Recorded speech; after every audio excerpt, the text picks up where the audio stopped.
அல்லாஹ் போதும் என்ற அல்லாஹ் கொடுத்ததை கொண்டு குறைவுபடாமல் திருப்தியோடு வாழக்கூடியவர்களை அல்லாஹ் ரப்புல் ஆலமீன் நேசிக்கிறார். அல்லாஹ்வுடைய தூதர் ஸல்லல்லாஹு அலைஹி வஸல்லம் சொன்னார்கள், செல்வந்தம் என்பது செல்வத்தை அதிகமாக சேகரிப்பதோ சொத்துக்களை அதிகமாக குவிப்பதோ அல்ல. செல்வந்தம் என்பது அல்லாஹ் கொடுத்ததை கொண்டு திருப்தி அடைந்த உள்ளத்தோடு வாழ்வதுதான் செல்வந்தம் என்று அல்லாஹ்வுடைய தூதர் ஸல்லல்லாஹு அலைஹி வஸல்லம் உலக மக்களுக்கு ஒரு அடிப்படையை சொன்னார்கள். நிம்மதியோடு வாழ்வதற்கு கோடிகளை வைத்திருப்பவர்களும் இன்று நிம்மதியோடு இல்லை, கோடிகளை தேடிச் செல்பவர்களும் நிம்மதியோடு இல்லை.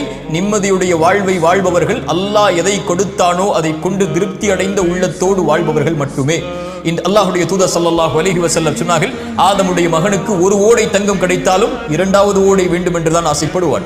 இரண்டாவது ஓடை கிடைத்தால் மூன்றாவது ஓடை தங்கம் வேண்டும் என்று ஆசைப்படுவான். அவனுடைய அந்த பேராசையை மண்ணை தவிர மரணத்தை தவிர எதுவும் தடுத்து நிறுத்த முடியாது என்று அல்லாஹ்வுடைய தூதர் ஸல்லல்லாஹு அலைஹி வஸல்லம் சொன்னார்கள். அதனால்தான் அல்லாஹ்வின் அருட்கொடையை புரிந்து கொள்வதற்கு ஒரு நியதியை சொன்னார்கள். தூதர், உங்களுக்கு மேல் உள்ளவர்களை பார்க்காதீர்கள், உங்களுக்கு கீழ் உள்ளவர்களை பாருங்கள், அப்போதுதான் அல்லாஹ்வின் அருட்கொடையை நீங்கள் உணர்ந்து கொள்ள முடியும் என்று அல்லாஹ்வுடைய தூதர் ஸல்லல்லாஹு அலைஹி வஸல்லம் அவர்கள் சொன்னார்கள்.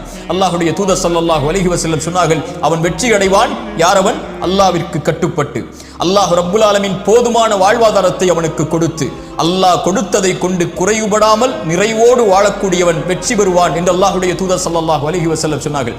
அல்லாஹ்வுடைய தூதர் மேலும் சொன்னார்கள், அழகிய செய்தி, ஒரு நாள் காலையில் ஒருவன் எழுந்திருக்கிறான் பாதுகாப்பான நிலையில், 3 வேளை உணவு அவனுக்கு இருக்கிறது, அன்றைய உணவு இருக்கிறது, ஆரோக்கியமான உடல்நிலையை அல்லாஹ் கொடுத்திருக்கிறான். இவன் யார் தெரியுமா? 3 வேளை உணவு, ஆரோக்கியம், பாதுகாப்பு, இந்த 3ம் ஒருவனுக்கு கொடுக்கப்பட்டால் அவன் அதை கொண்டு திருப்தி அடைந்து விட்டால் ஒட்டுமொத்த உலகமும் அவனுக்கு கிடைத்ததை போல் என்று அல்லாஹ்வுடைய தூதர் ஸல்லல்லாஹு அலைஹி வஸல்லம் அவர்கள் சொல்கிறார்கள்.